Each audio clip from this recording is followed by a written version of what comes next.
এটা কিভাবে সম্ভব? মদিনার মসজিদে নববীতে মহানবী হযরত মুহাম্মদ সাল্লাল্লাহু আলাইহি ওয়াসাল্লামের রওজা মোবারক ও খুতবা প্রদানের মিম্বারের মধ্যবর্তী এই জায়গাটি রিয়াদুল জান্নাত বা জান্নাতের অংশ। জীবদ্দশায় এমন একটি জায়গা দেখতে পাওয়া প্রত্যেক মুসলিমের জন্যই সৌভাগ্যের ব্যাপার। এখানে নামাজ আদায়ের ফজিলতও অনেক।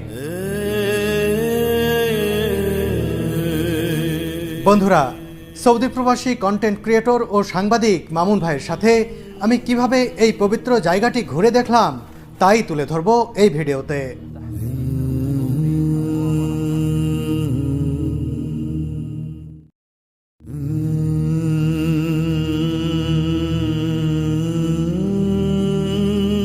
মসজিদে নববী চাঁদের আলোয় এমনই উদ্ভাসিত আজ।